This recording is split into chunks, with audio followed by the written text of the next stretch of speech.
Welcome to Friday Night Lights on Fox 12 Oregon, presented by Pacific Office Automation. Wind it up and let it go. Friday Night Lights are powered back on, and surprisingly, we have yet to see a sprinkle now 7 weeks into the fall season. Moisture in the playoffs closer in the mirror than things appear. And when you play in a three-team league, the league opener doesn't arrive until now. Fox 12's Craig Burnback live in Vancouver as Camas and Skyview renewed the rivalry in the 4A Greater St. Helens League at Kiggins Bowl. And Craig, it was a great one. Yeah, it was a great one, and this might have been one of the best comebacks in the 90-year history of the Kiggins Bowl. As after falling behind to Skyview by as many as 19 points in the first half, Camas somehow found a way to come all the way back and beat the Storm for the 12th straight time. Skyview stormed the field with their eye on snapping that 11-game Camas losing streak. And boy, did they look good early. Jake Kennedy was doing everything right as he calls his own number not once, but twice in the first half, and Skyview led 14-7. That's when the defense would get offensive, as Colby Turner gets the pick on the goal line, and he's gonna get gone. That's 99 yards to the house, and the Storm went to the half up 20-7. Second half, the lead grows to 33-14 as Kennedy finds Gavin Poffenroth, who streaks in from 70 yards out. Game over, right? Wrong. Camas never says die. In the fourth, they're still down 33-22 when Taylor Ione throws it up to Nico Spear, who brings it down and takes it in for the Papermakers, who are down just 5. Did I say Papermakers down 5? Well, with about 10 seconds left in the game, it's 4th down and goal from the 6. Ione says, down, not anymore. He's going to toss it to Connor Limnell, who somehow, some way, comes down with it. And Camas, somehow, some way, comes all the way back for the 36-33 win. What were you thinking when Connor caught that ball? I was so excited. I couldn't believe it at first. Like, I threw it, and then I was, like, hoping he caught it, and he came down with it. I was like, thank you. Like, thank you so much. What were you thinking when you're down 33-7? We just got to come back mentally, you know. We knew this was going to be a tough game, so we just got to play with all effort. What a game, what a finish, and what a boost for Camas, who doesn't just extend their winning streak over their rivals, but they're now in the driver's seat for yet another league title. Live from the Kiggins Bowl in Vancouver, Washington, Craig Burnback, Friday Night Lights. How do we top that? Back in Oregon, the highly contested Three Rivers League, number 6 Tiger, number 2 West Lynn. Boy, John Eagle's Lions were uncaged in the TRL. Sam Levitt on his way to Pullman to be a Coug, not for leading the title chase, though. The first play from scrimmage, Sam to one of the twins, the tight end Gus Donnerberg, breaks some tackles, eat up some yak, a 71-yard score to rev up the night. And that black and green machine can D it up too. You have to with Alex Molden and Anthony Newman on your staff. Lachlan Stapleton nails down the sack and a 12-yard TFL. So back on offense, Levitt leaving it up to himself. The Coug, about 8 yards in for 6 points. The transfer out of Westview. Still in the first quarter, the Lynn. Their lead leveled up another. Levitt to the laundry man. Mark Hamper, you can't be underrated as one of the best around, but Mark is, and Mark it down, a 65-yard score. Not even fair sometimes. 63-14 WLHS. Next week they go to Lake Ridge while the Tigers are on the prowl at LO. And circle around the lake, 5-1 Tualatin, 4-2 Lake Oswego, both 1-1 in league for the Redout at Cobb Field. The Lakers fed the T-Wolves their lone regular season loss last fall. Westland got them a week ago. Tualatin, that Ricky Bobby offense, are up 13-0, but anchors away. Liam Davis, Owen West, 25 yards. It's a one-score game, third quarter. Before the break, the Lakers would carry a lead to the locker room. This would be second quarter, we should say. Davis West unite again from 50 yards away. Good vibes only, 14-3 LO. Now third quarter, 16-14, and a massive gimme for the home team. Tualatin fumbles the snap in their own territory. Hunter Kavanaugh takes it in, scoop score. Laker lead 21-16. Fourth quarter, that teeter-totters. A.J. Nolan, the junior, puts them back in front of a 10-yard run, 24-21 Tualatin. After a flag now on fourth down, gave LO new life. Davis smoked it there to Matt Lane, in for the score, 28-24, under 8 to go. But Tualatin's got that jack-in-the-box, right? Jack Wagner, senior season, full-time starter, the captain's orders, 10-yard score, 31-28 Timberwolves.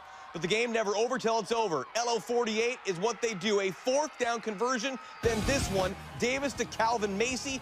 That would be the game winner in the final minute, as Tualatin did have a shot in the final ticks, but those prayers would not be answered. 35-31, LO rolls now to Tigard on Friday. Tualatin gets a Thursday home game with Oregon City. The Pioneers beat Lakeridge late tonight, 29-28. It was a readout in support of Coach Jeff Young, who has been a mentor and a famed alum from the LO class of 1980. It was he who tagged that moniker, LO 48, for every Laker to anchor down for every second of the game clock. Now, Jeff's weekly motivational speeches have been part of Steve Corey's program for nearly 20 years now. A grassroots effort to support Jeff is now called Young with Heart. It supports the man in his 39th year battling ALS. That places Jeff in the 1% category of survivors of Lou Gehrig's disease. Jeff's mom has moved to a care facility. He can use some help. Our GoFundMe link has been set up on the youngwithheart.com page. Big honor for a big-time man in LO. And we have seen some parties in the morning this season, but nothing has topped the spirit shown ahead of homecoming for the Century Jaguars on Fox 12 with Io Elise. That's right. Today we're at Century High School getting ready for their homecoming game against the Liberty Falcons. Let's go. Look at this crowd.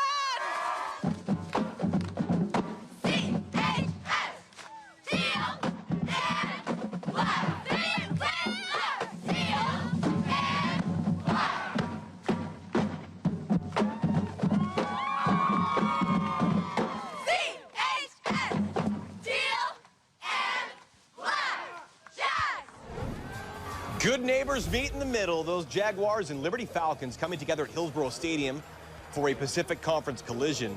Opening quarter, well, the Sky Blue Falcons striking first. Reed Linkmeyer, so deceptive with the ball. A quarterback keep to keep those chains moving.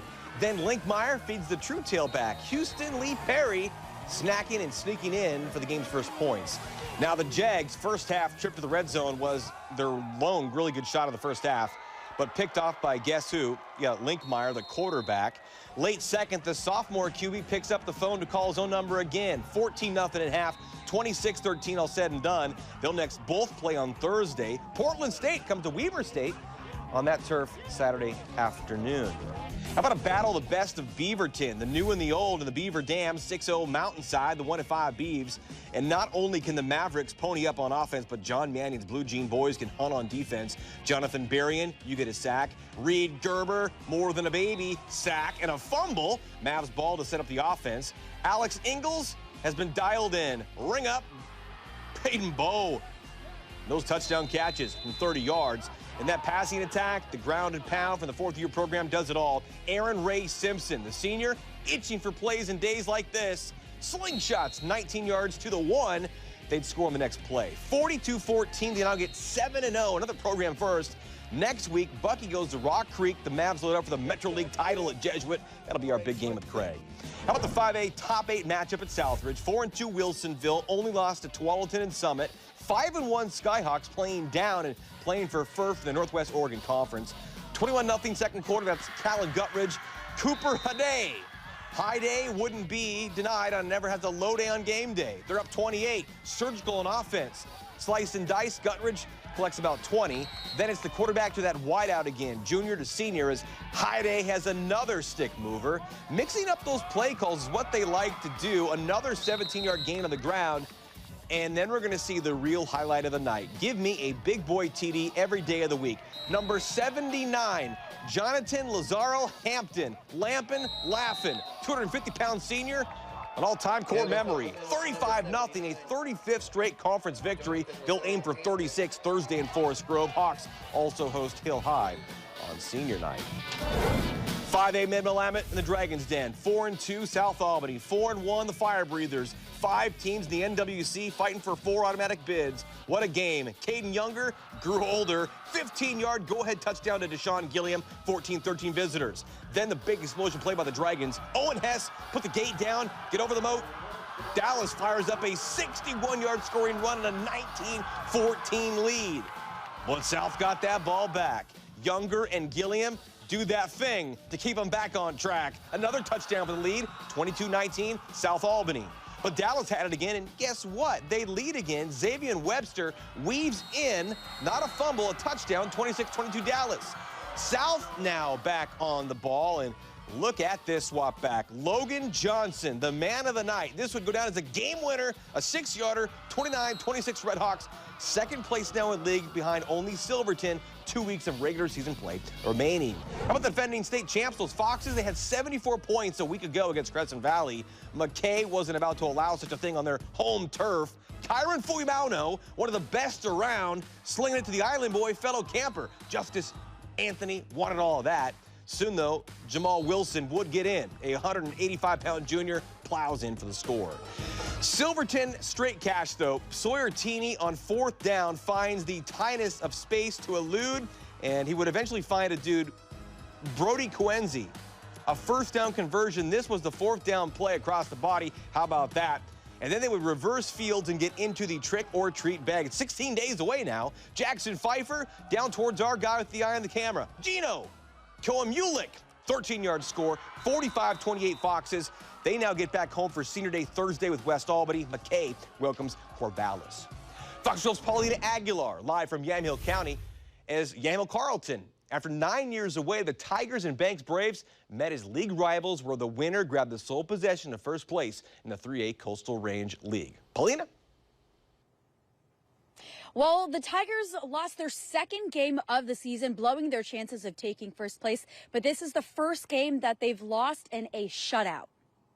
It was a quiet first quarter, no points to put up, and the Tigers defense coming in clutch to hold back the Braves. A fake punt, the Braves, Christian Lyda with the throw, but the Tigers, Caden Sutton with the interception. What a play.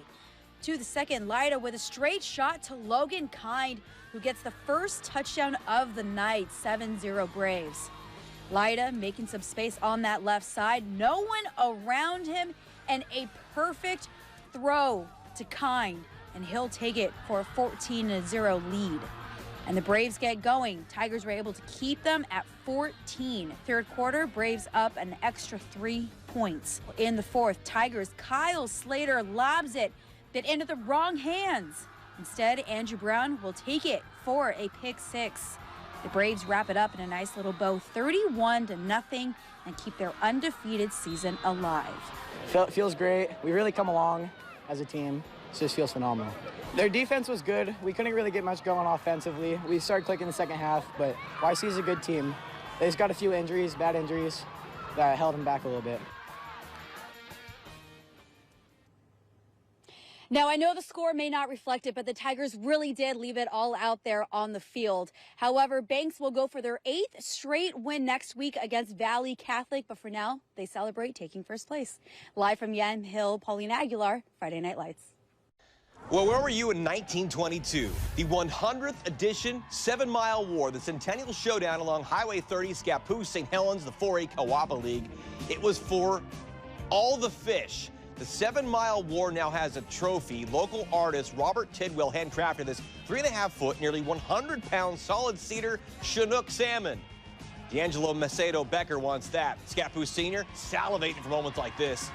The Tribe calling a first down, near 40-yard gain to the 1. DMB then punched the clock to get in the next play. Scappoose early lead, they never relinquish it.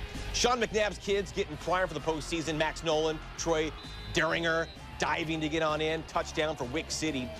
Second quarter from midfield, long never short. Ben Rintoul, 15 yards, walks in the rest of the way, 20-0. Big plays are what pays there, though. Rintoul, another senior, sight set on bigger things than that big fish.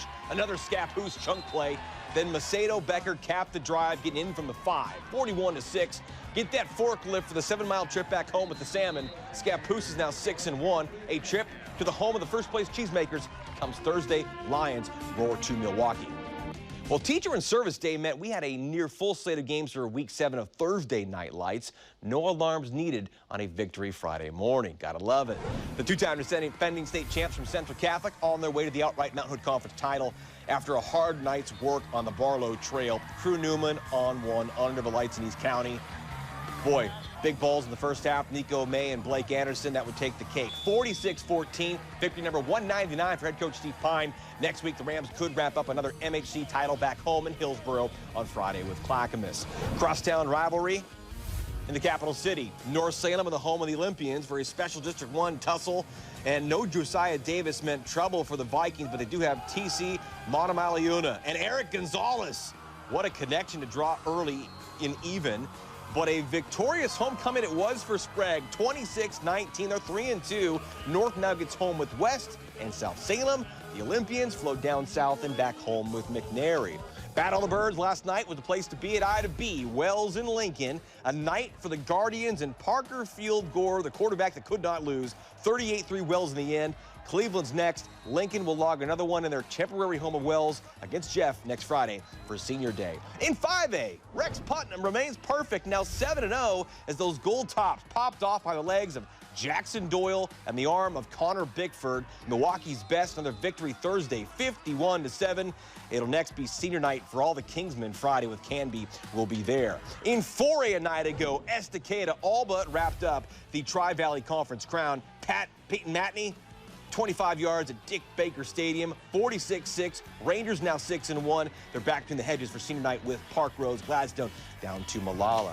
Still to come on this night, win or lose, the Sunset Apollos were always going to make a trip down for a post-game pizza party, and their main man there too. A spotlight delivers a slice and a smile. Plus more from our two live crews. Craig with the cheer of the night from that game of the night in Kiggins, and more from Paulina on senior night in Yamhill. Week 7, Fox 12 FNL. Back after this. You're watching Friday Night Lights on Fox 12 Oregon, presented by Pacific Office Automation.